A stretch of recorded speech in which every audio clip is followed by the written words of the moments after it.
Sentidos que ven.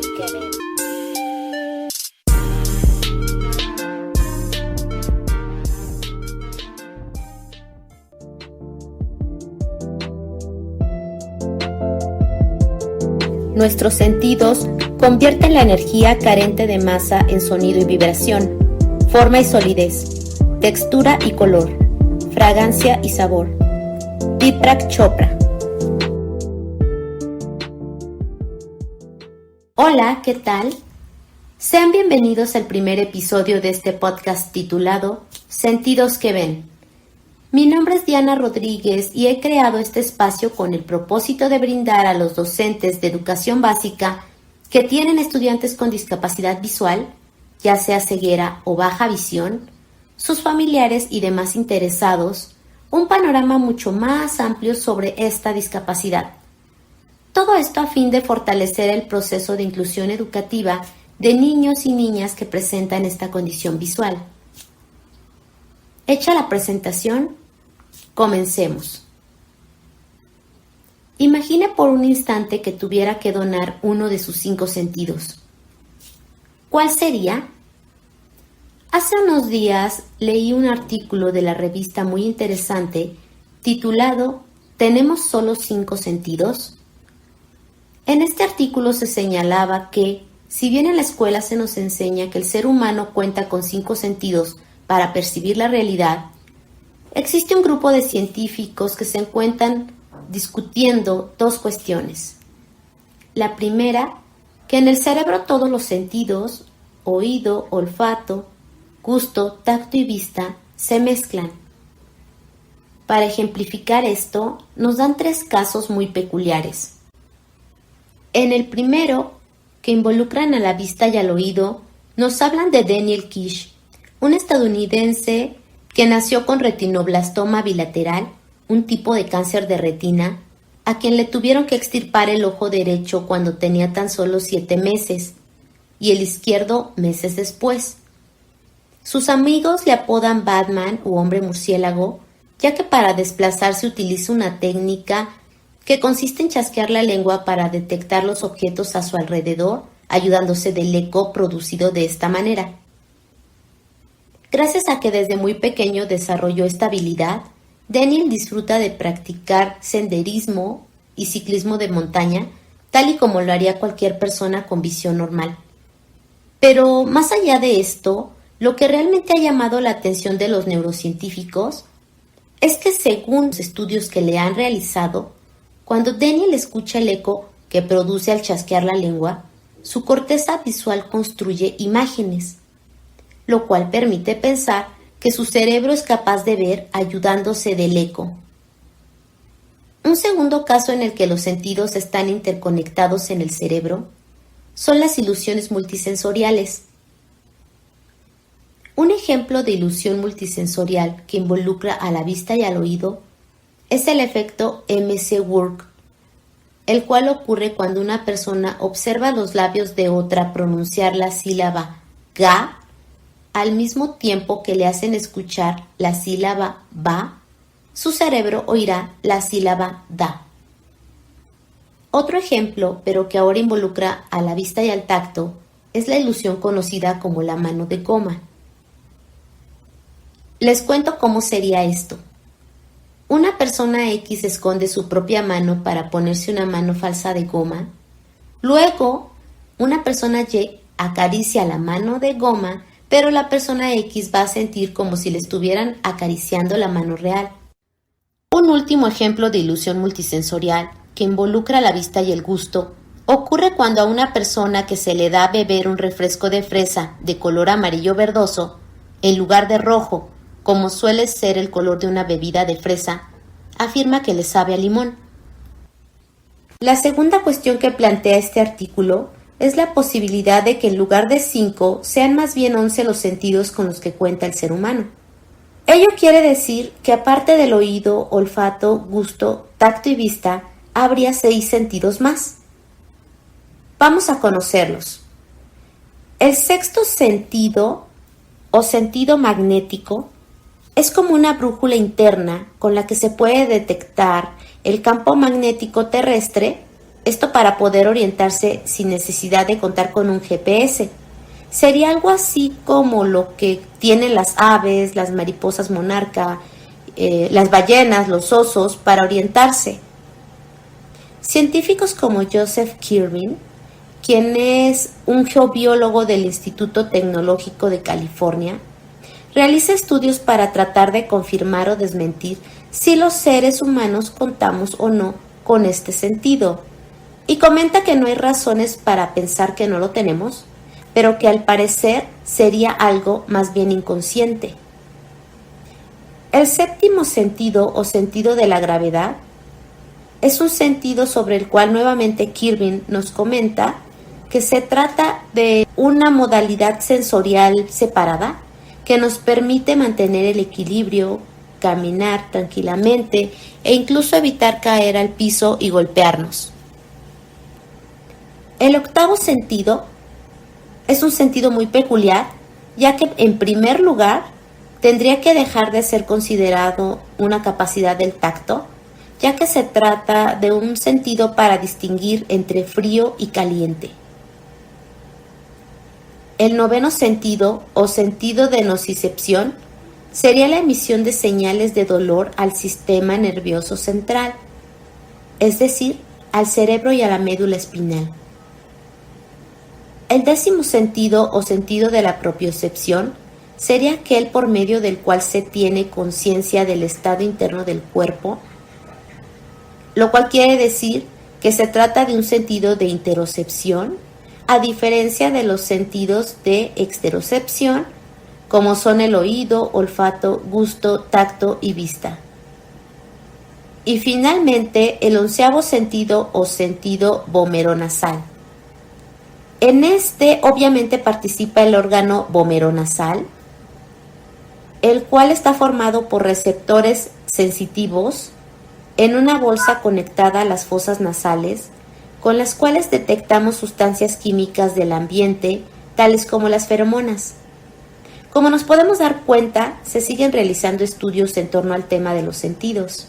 Tenemos entonces que el oír, tocar, degustar, oler y ver son funciones bioanatómicas corporales, pero también son canales de percepción sensorial con los cuales recogemos información del entorno para construir nuestra realidad.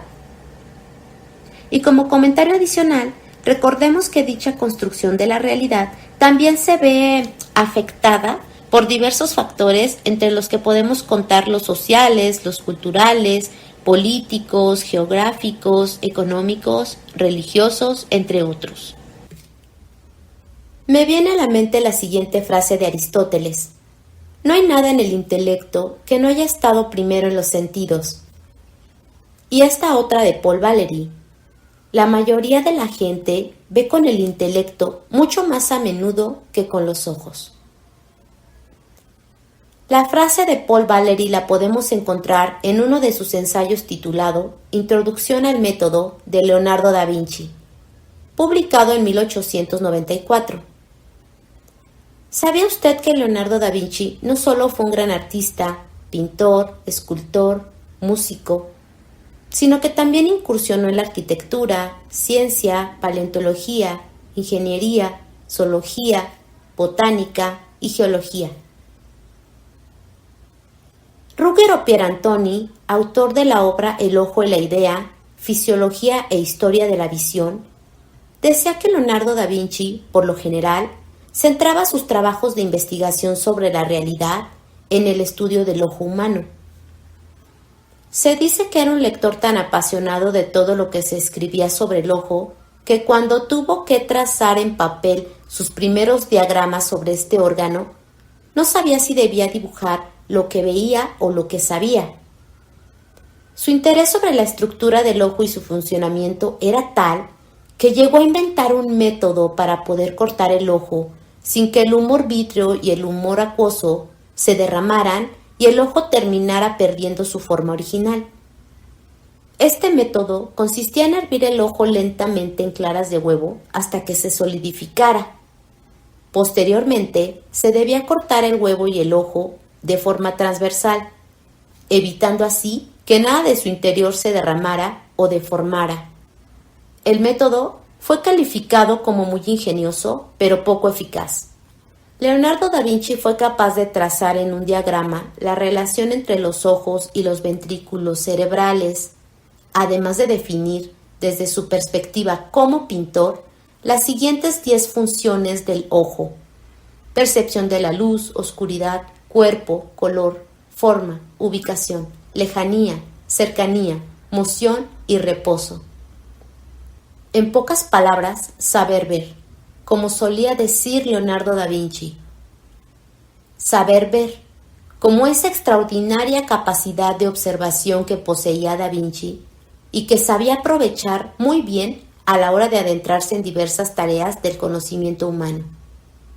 Esa pasión por la visión, sumada a los prejuicios de la época, lo llevaron a formular el siguiente pensamiento en torno a qué pasaría si no se contara con la visión. Gracias al ojo, el alma permanece contenta en la prisión corporal, porque sin él, una prisión así sería una tortura.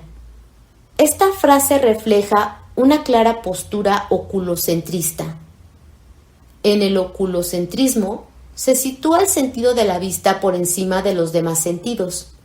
Esta hegemonía de la visión en un cuerpo multisensorial podría suponer una limitante para experimentar y disfrutar los diversos estímulos que nos ofrece el mundo en el que vivimos. Hal Foster solía decir: la prioridad que nuestra cultura concede a la visión es un empobrecimiento sensorial. Y en una sociedad donde el ver juega un papel preponderante, ¿qué sucede con nuestras y nuestros estudiantes con discapacidad visual? Puedo ver hasta donde alcanzan mis brazos, lo demás es sentir.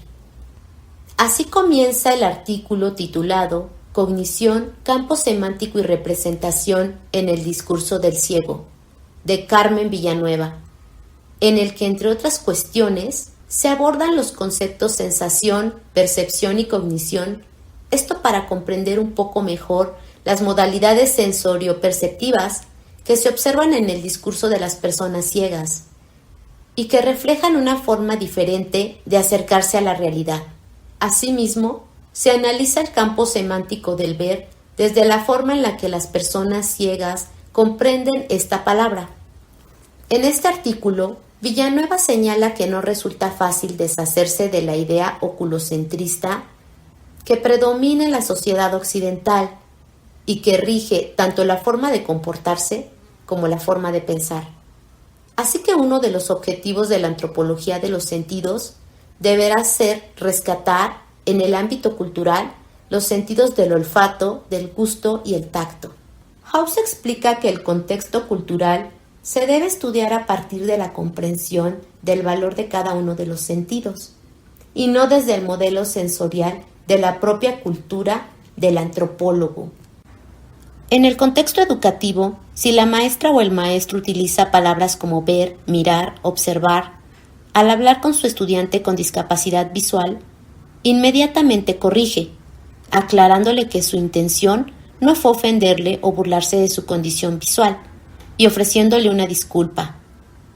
Mucho se ha dicho que a falta o deficiencia de la visión, los sentidos del oído, tacto, olfato y gusto se agudizan para intentar reemplazar al sentido de la vista, destacando el oído y el tacto en los procesos de enseñanza-aprendizaje del braille, Abaco Cranmer y manejo del equipo tiflotécnico. Incluso en la adquisición de técnicas de orientación y movilidad con bastón blanco. Entonces, ¿es posible que para las y los estudiantes con discapacidad visual las palabras ver y tocar compartan el mismo significado? Ver es esto, decía Javier, tocando con firmeza la pared.